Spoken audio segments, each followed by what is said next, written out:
Sultan. نحن عبيد أعوذ من الشيطان الرجيم بسم الله الرحمن الرحيم.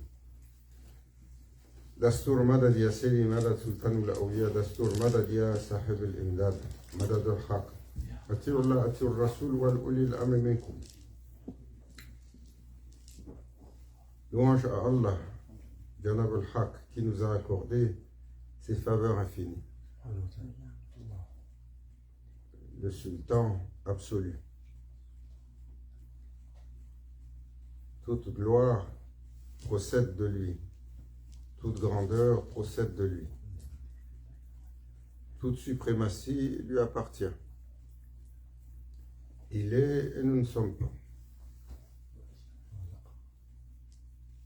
Maulana Cheikh Nazim,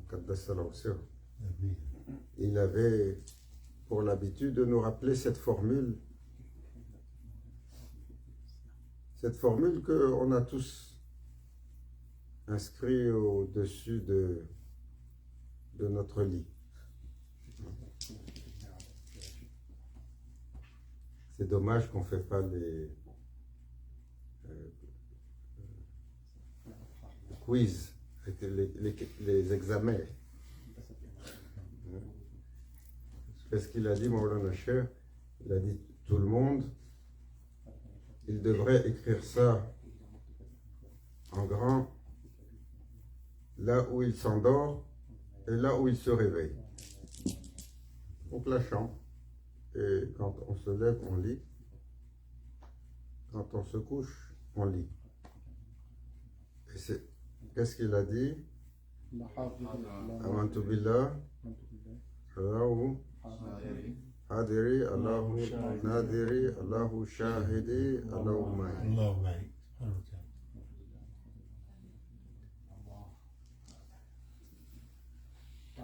Si nous essayons,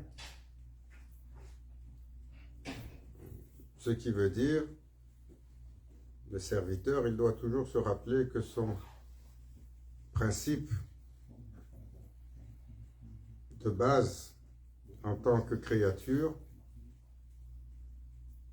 le pilier sur lequel il doit s'asseoir d'abord, avant tout, en toutes circonstances, après tout, amantu billah.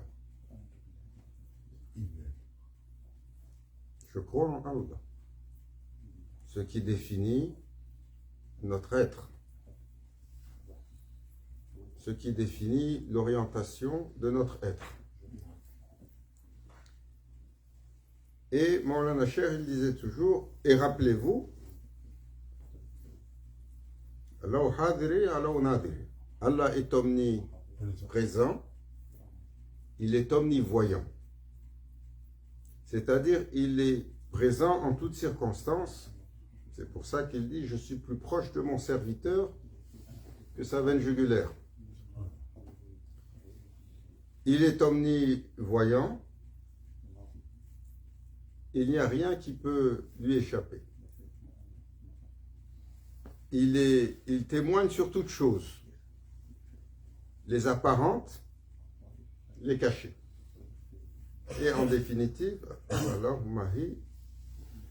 Allah est avec moi. Pour que le serviteur se rappelle que s'il fait acte de croyance, alors son Seigneur est avec lui.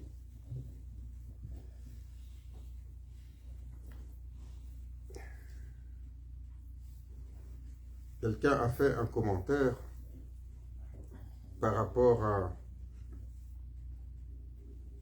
une ligne de Vaillant en disant ce sont les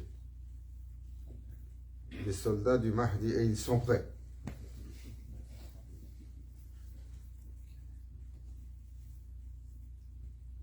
J'ai dit alhamdulillah,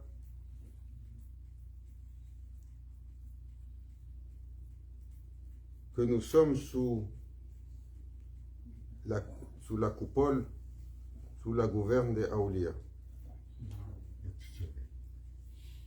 Parce que malgré notre piètre condition, Allah, wa huwa ala kulli shay'in qadir, Allah, il peut toute chose. Il peut prendre le plus daïf en apparence et en faire le lion Asadul al-Gharib, le lion farouchement victorieux.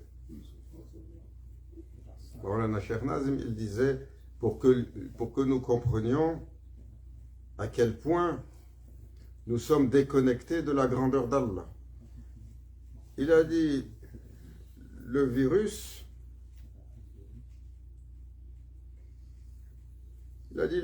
est un serviteur d'Allah. Le virus, c'est la mise en garde pour les Némrod de ce monde. Némrod était un tyran qui vivait à Babylone, qui avait construit une tour qui touchait le ciel, qui de son arrogance pensait qu'il dominait tout, et Allah lui a envoyé quoi? Un moustique. Et ce moustique est venu, il est rentré dans son nez jusqu'à ce qu'il meure. Il a fait terrasser ce tyran qui gouvernait tout entre l'Est et l'Ouest et dont la suprématie était établie sur la terre. Il a envoyé un moustique. Et Maulana Cheikh Nazim, il disait, le virus, Jundullah, c'est un soldat d'Allah. Il dit, comme pour Nemrod, il est envoyé pour les tyrans de ce monde. Il dit, comme pour Nemrod, celui qui a terrassé le plus grand roi sur terre, il n'était pas plus grand qu'un moustique.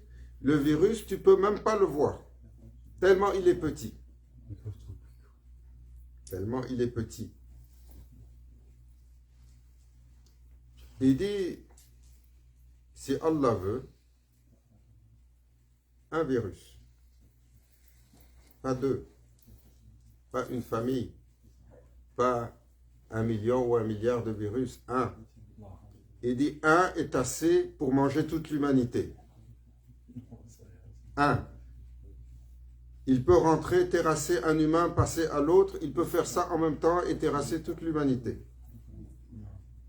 Et c'est rien pour Allah. Donc, un soldat en apparence faible, daïf, Allah sait quelle est la force qu'il a. C'est Khalid ibn Walid. Vous savez comment il était physiquement? C'est à sa description. Il était petit et chétif. Il n'a jamais perdu une bataille. Un jour, pour couvrir l'espace entre deux batailles, il a été sur son cheval pendant 3 ou 4 jours. Il n'est pas descendu du cheval. Parce qu'il devait couvrir 2 fronts.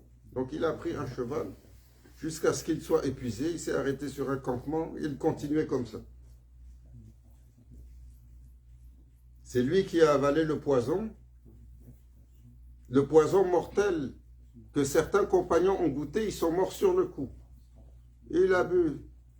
Tout ce qu'il a fait, il a transpiré. Et il a dit, c'est Allah qui décide quand c'est le moment de partir, pas ce poison. C'est des croyants. Nous, on ne va pas faire des choses comme ça. Nous, déjà, si la soupe, elle a pas bien chauffé, on est terrassé avec quoi? Ce qu'ils appellent ici une grippe d'homme. Hein, quand on dit une grippe d'homme, c'est que l'homme, il est tellement naïf que quand la grippe, elle est rentrée, là, il pense qu'il est pour mourir. Alors la femme, elle le regarde et elle dit, qu'est-ce qui se passe, mon homme?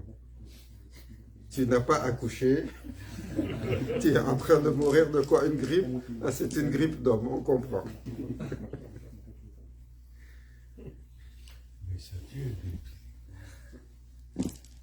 Et c'est Khalid ibn Walid, une fois, il est allé sur une bataille après 3 journées de jeûne pour aller combattre un soldat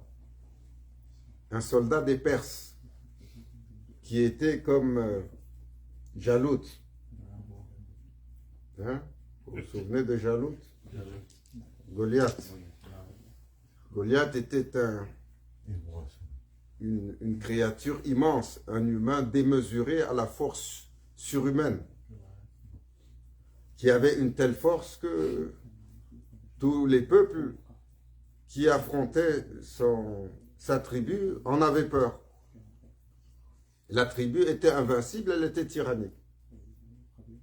Et Allah Azza wa Jal lui a envoyé Sayyidina Daoud alayhi salam, qui était à l'époque un enfant. Alors que tout le monde tremblait, il est allé, il l'a terrassé. Alors du temps du prophète sallallahu alayhi wa sallam, les Iraniens, les Perses avaient également un cavalier comme ça, qui était si fort physiquement, ils l'avaient surnommé 1000 cavaliers. On disait qu'il avait la force de 1000 combattants. Et il faisait trembler également, comme du temps de Jalout, de Goliath, il faisait trembler les tribus. Et quand Sayyidina Khalid ibn Walid il a entendu ça, il a dit par Allah, je ne mange pas avant qu'il soit mort.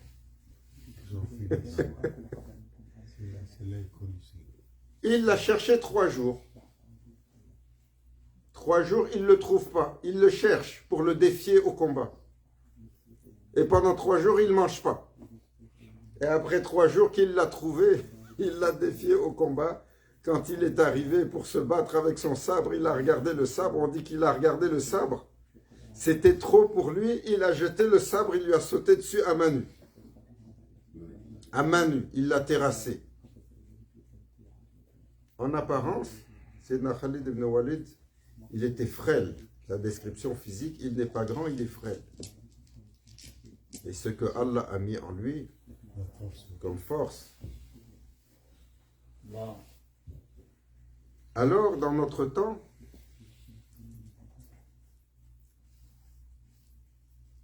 tout le monde, et les croyants, tout le monde, les musulmans, les croyants, ont oublié ce que veut dire Allahu Akbar. La grandeur et la suprématie d'Allah. Pourquoi? Parce que nous sommes, Allah il dit, je suis comme mon serviteur, il espère de vous. Si il me met grand, alors ma manifestation va être suprême pour lui. Alors aujourd'hui, où sont nos croyances de puissance?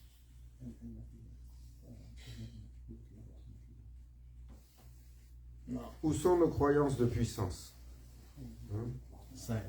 Les Américains et leurs armements et leurs F-35 ou les Russes et leurs missiles hypersoniques et leurs missiles leurs torpilles, ils ont des torpilles qui vont sous l'eau plusieurs centaines de km/h. Ça fait peur à tout le monde. Où est-ce qu'on dit la puissance, elle est où? Elle est dans les ordinateurs. Maintenant, ils écoutent tout. Ils savent tout. La NSA, c'est des dinosaures déjà, tellement maintenant ils sont plus avancés pour vous surveiller. C'est où on croit quelle est la puissance? Dans la science, dans la manifestation, dans les manifestations que nous voyons à Hollywood.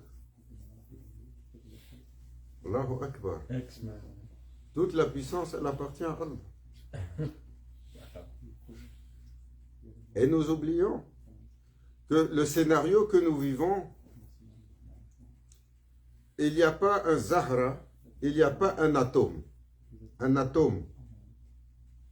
dont le contrôle échappe au Seigneur des mondes.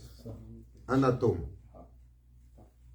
Il n'y a pas un atome qui n'a pas un nom. Chaque atome a un nom.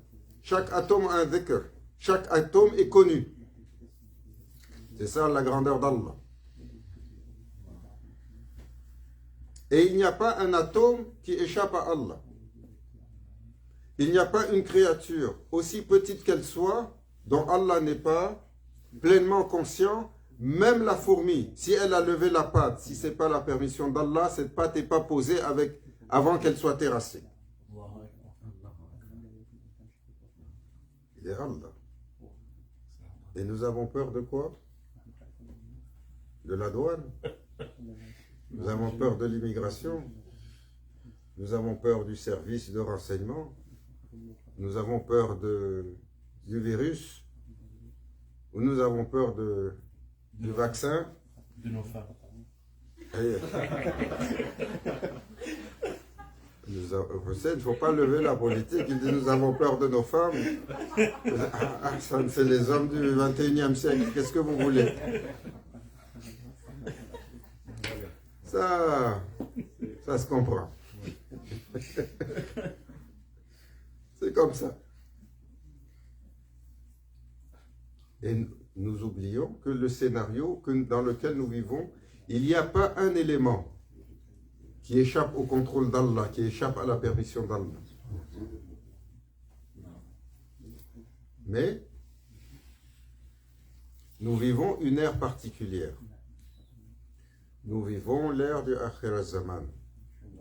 Et le Akhir Zaman, les derniers jours, comme pour les civilisations précédentes que Allah a fermées, notre Akhir Zaman est un pôle de civilisation technologique et d'avancement. Où toute croyance s'est effacée, nous ne croyons plus qu'à la matière. Quand Sayyidina Abu Bakr as-Siddiq, il a été malade et qu'on lui a amené les médecins, il a dit ça, c'est pas pour vous. Il dit ça, la maladie qui est là, son seul guérisseur, c'est le Seigneur des mondes. Et qu'est-ce qui est arrivé? Il est parti. 2 ans après le prophète sallallahu alayhi wa sallam, après avoir réunifié l'Arabie qui s'est disloquée au départ du prophète sallallahu alayhi wa sallam, il a rendu son souffle, il est parti. Il a dit ça appartient à Allah. Rien de ce que vous allez essayer de faire ne peut changer ce qui est écrit.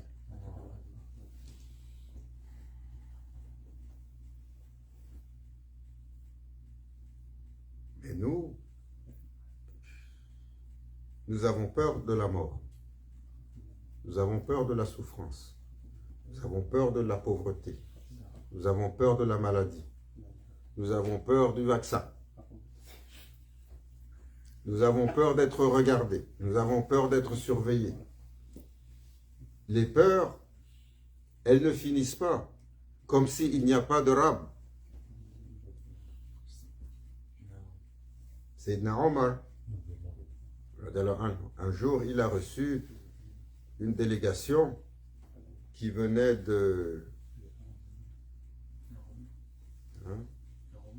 des Romains, qui venait de Byzance des Romains.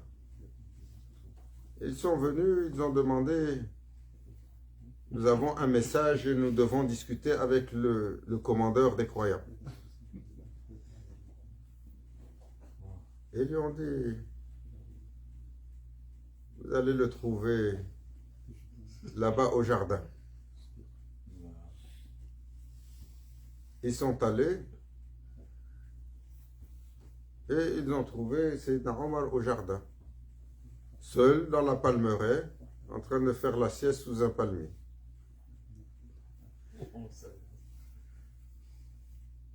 Et quand ils se sont rendus compte que c'est lui le commandeur des croyants, ils lui ont demandé comment est-ce possible? Tu es le commandeur des croyants, tu dors tout seul comme ça, tu n'as pas peur. Tu n'as pas des gardes qui te gardent et une armée pour te défendre. Il leur a dit, n'est-ce pas assez d'avoir mon Seigneur qui est là pour veiller sur moi? Vous avez besoin de plus? Alors souvent, quand on voit les déploiements de force de nos souverains, vous avez connu ça le pays où un tiers du pays, c'était des forces de sécurité qui travaillaient pour le Raïs. Il est où maintenant? Quand vous voyez un souverain comme ça qui est gardé par autant de forces, qu'est-ce qu'ils ont? Air Force One. Allahu Akbar. C'est ce qu'ils disent. On n'a rien contre les Américains, vous en faites pas. Ils font partie du scénario. Comme tous les autres, il y en a de bons, il y en a de mauvais. Mais c'est un symbole d'hégémonie. C'est un symbole de puissance dans lequel tout le monde croit. Vous avez vu le déplacement de leur souverain, de leur raïs? Comment ça, il doit être gardé? On étudie tout. S'il doit aller quelque part, il faut venir des mois en avance, il faut tout étudier, il faut tout protéger, il faut enquêter sur tout le monde, il faut tester même les structures, il faut analyser le sol, l'eau, les égouts, l'air, il faut positionner des... Vous avez besoin de défendre qui?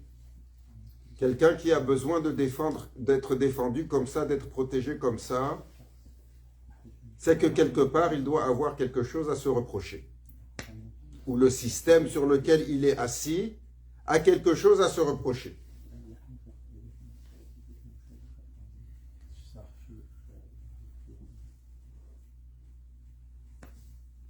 Alors, notre temps nous a fait oublier la grandeur d'Allah et sa suprématie. Nous a fait oublier qu'il n'y a pas un instant qui ne soit sous son regard. Alors lorsque le doute nous prend, le questionnement nous prend, l'anxiété nous prend, lorsque l'illusion couvre tout l'horizon, nous devons faire acte de foi. Dire Amantu Billah, je crois en Allah. Il est Allah. Il n'y a pas de mal créé qui peut me toucher si ce n'est par son ordre. Et si c'est par son ordre, alhamdoulilah, ya Rabbi, fait que ce mal, je puisse le porter et qu'il n'altère pas ma foi. Amen. Il n'y en a pas qui puisse me toucher si Allah n'a pas donné la permission. D'aussi loin qu'il puisse venir. C'est Khalid ibn Walid, il a été le chef des armées du prophète sallallahu alayhi wa sallam. Il n'a jamais perdu une guerre. Il s'est battu dans des conditions où parfois 40 hommes aujourd'hui ne pourraient pas. Il n'a pas perdu une guerre. Quel était son rêve ultime? Comme tout guerrier, ou comme tout croyant, son rêve ultime est de mourir en martyr. Comment il est mort? C'est Khalid ibn Walid. Dans son lit. À l'âge honorable de 97 ans, quelque chose comme ça. Oui. Très vieux. Et qu'est-ce qu'il disait? Ya Rabbi, qu'est-ce que tu m'as infligé? Tu me laisses mourir comme une vieille chamelle. Oui. Il voulait mourir comme martyr, mais il sait que cette décision appartient à Allah. Malgré tous les combats qu'il a menés, malgré toutes les époques qu'il a traversées, malgré tous les fléaux possibles qui pouvaient l'atteindre, pour le travail qu'il a fait, pour la fonction qu'il a fait, Allah l'a fait vivre très longtemps, protégé de tout. Il est mort naturellement de vieillesse dans son lit à un âge très avancé. Vous n'avez pas vu cet homme qui mériterait le nom de Yunus. Il y avait une histoire il y a quelques années. Le bateau, il a coulé. J'ai raconté cette histoire il n'y a pas longtemps. J'ai quelques histoires. Désolé si je raconte les mêmes histoires encore. Un bateau qui a coulé, c'était un bateau sur lequel il y avait des pêches. C'était un petit bateau de transport. Il y a eu des conditions météo extrêmes. Le bateau a coulé. Tout son équipage est mort parce que c'était en mer. Mais il y avait dedans une cargaison assez importante qui valait la peine de plonger pour aller chercher cette cargaison-là. Donc ils ont fait venir une équipe, je pense une équipe de professionnels d'Afrique du Sud, pour plonger, aller chercher la cargaison qui avait une valeur assez importante pour qu'on fasse venir une équipe pour aller la chercher. Ils descendent avec leur caméra. Ça faisait 3 jours que ce bateau était au fond de l'eau. Ou 5 jours, quelque chose comme ça. Il était au fond de l'eau. Ils arrivent dans un plan d'intervention et ils arrivent devant un hublot avec leur lumière. Qu'est-ce qu'ils voient? Ils voient un homme dans le hublot qui leur fait des signes comme ça.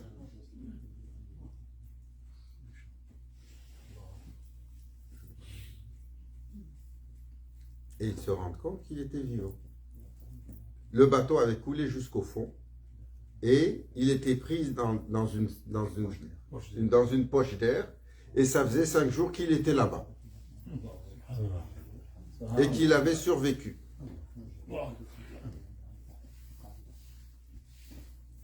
Alors ils ont ouvert le bateau, ils sont allés le chercher, ils l'ont mis dans une cloche de décompression et ils l'ont fait remonter tranquillement pour ressortir. Agib. Qui a veillé sur lui? Allah.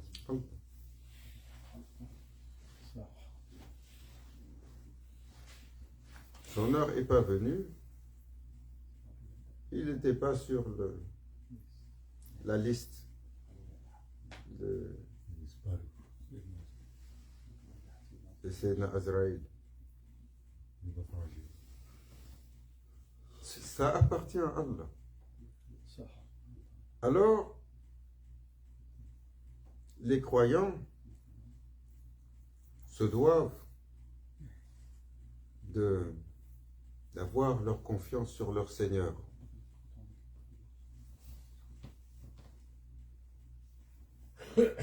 Une fois,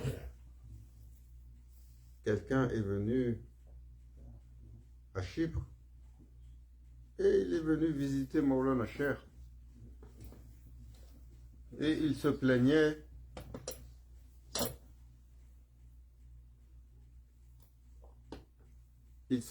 de la situation qui prévaut en Palestine.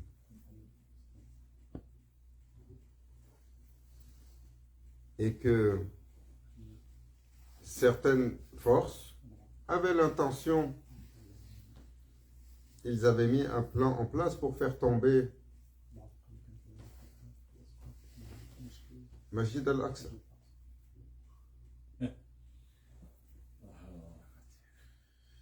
Maulana Cheikh, il a rigolé. Il a dit, ils veulent faire ça, pourquoi? Ils pensent qu'il n'y a pas de gardien. Comme Abraha, il voulait faire tomber la Kaaba, il pensait qu'il n'y avait pas de gardien.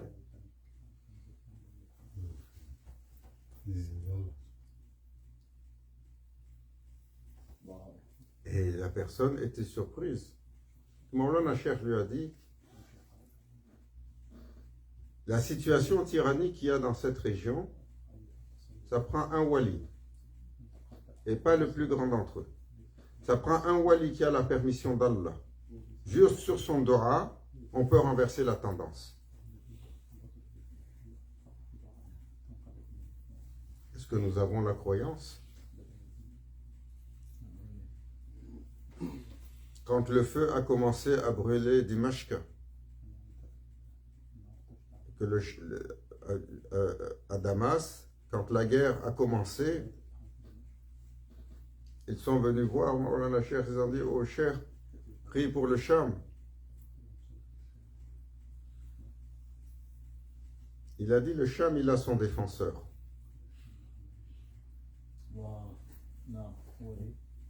Le Cham, il a un wali. Il a un défenseur. C'est à eux d'aller le voir et de demander son secours. Il a dit, il s'appelle? Non, Cheikh Roslan.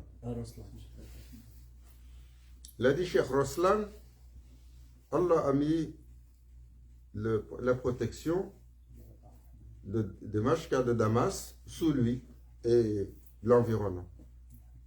Qu'il aille lui demander et ils ne pourront pas s'en attaquer.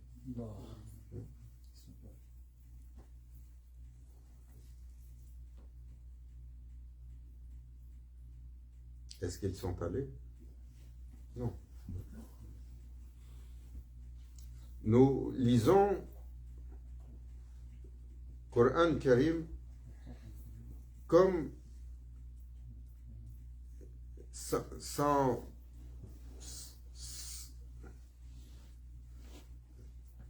ferveur, sans croyance véritable sur ce qui est raconté dedans. Allah Azzawajal raconte l'histoire de tellement de peuples rendus au désespoir, entourés par des forces inimaginables. Sur Abraha, il envoie Taïran à Babylone. Sur une armée si grande, si puissante, qu'elle est devancée par des éléphants. Pour arriver où? Makkah. Dans un espace où, si vous arrivez à rassembler 3000 soldats, chez les Quraysh, c'est presque un miracle. Il arrive avec tout son bataillon du Yémen. Et c'était un souverain. Il avait une armée incommensurable.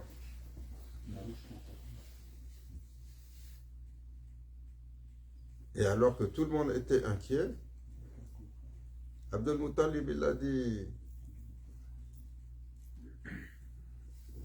il est venu pour attaquer la maison d'Allah. Cette maison, elle a son défenseur. Allah Azzawajal a envoyé des oiseaux.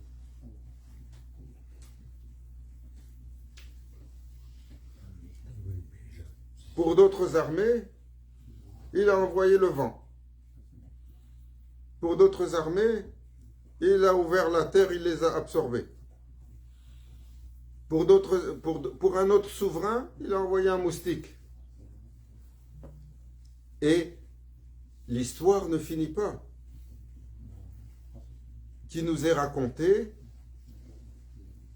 de ces peuples qui ont cru, qui ont espéré de leur Seigneur et qui ont eu le secours de leur Seigneur. Et nous tremblons sur tellement de choses hypothétiques. Ils sont venus voir Cheikh Mohammed une fois, ils lui ont dit, oh cher, ce président est arrivé, il est anti-musulman, il parlait de Trump. Il a fait telle déclaration, il dit, c'est un serviteur comme les autres. Vous tremblez de quoi? Pourquoi? Il est venu par la permission de son Seigneur. Il n'y a pas un mal qu'il va faire qui n'est pas par la permission de son Seigneur. Et si nous voulons la protection, c'est Allah qui nous accorde la protection contre son mal. Il est un serviteur comme les autres. Il faut mettre votre croyance en Allah. Pour tous les maux, pour toutes les circonstances. Amantu billah. Et ça, c'est particulièrement important dans notre temps, alors que l'information circule à grande vitesse, les réseaux sociaux nous mangent la tête et nous sommes tous buveurs des théories de complot. Et conspiration ici, complot là, les Illuminati là, les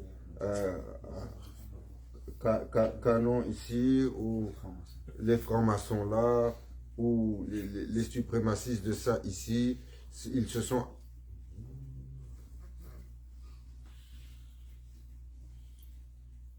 Il y a eu une civilisation sur Terre qui était si grande qu'elle a bâti l'Égypte et ses pyramides et ses structures. Allah Azzawajal l'a fait disparaître au point qu'on ne trouve plus quelqu'un qui sait même comment lire ce qu'il y a dessus. Et ce n'est pas une petite civilisation dans ses capacités. Regardez ce qu'ils ont bâti. Vous pouvez faire la même chose aujourd'hui? Non. Ils ont fait ça il y a 3000 ans, il y a 4000 ans, il y a 5000 ans. Ils ont bâti de telles structures avec des blocs si importants qui sont ajustés au millimètre près. Ils ont fait ça comment? Ils ont aligné les grosses pyramides d'Égypte sur les pyramides au Mexique, sur les pyramides en Amérique centrale, sur les pyramides chinoises. Ligne droite, impeccable. Vous n'êtes même pas à 10 km en dehors si vous tracez la ligne entre ça. Ils ont fait ça comment? Allah Azzawajal, pour nous donner une leçon, il nous compte la grandeur des pharaons et leur tyrannie, et comment Allah Azzawajal a secouru ceux qu'il a voulu par son intervention.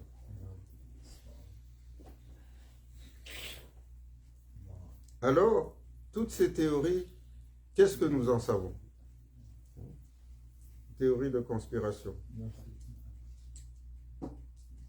Ah, eux, ils sont avec si. Vous êtes rentré dans la loge des francs-maçons pour savoir ce qu'ils font.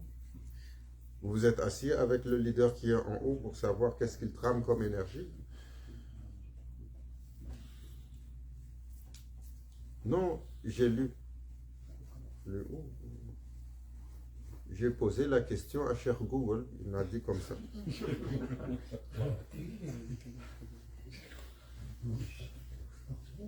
Cher Google. 1 milliard comme eux. Ça prend le doigt d'un wali, comme il a dit Maulana Cheikh. Vous savez, Maulana Cheikh Nazim, des fois, il donne des coups de fouet comme ça.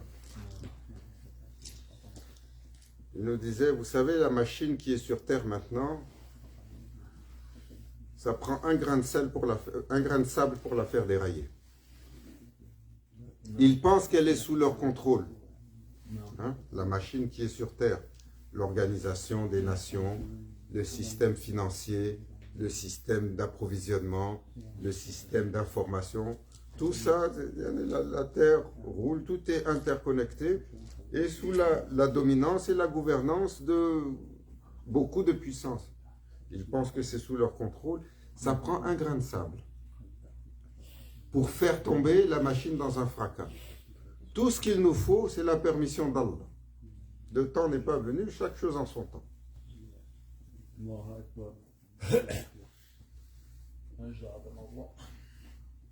Ya Rabbi, accorde-nous de pouvoir voir la chute de la tyrannie. Amen. Quelle qu'elle soit, sous quelque forme qu'elle soit. Ya Rabbi, accorde-nous de pouvoir témoigner de la chute du royaume du shaitan. Amen. Même s'il apparaît comme bienveillant.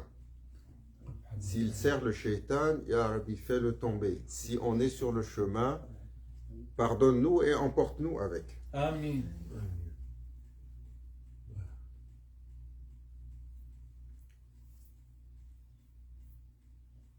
Il est primordial pour les croyants de faire acte de foi.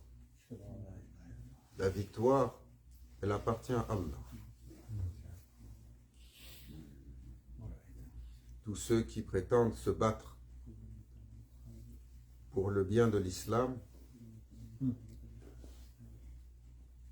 lorsqu'on gratte la surface, ce sont des intérêts personnels qui sont en dessous. Ce sont des illusoires de gloire mégalomane qui sont en dessous.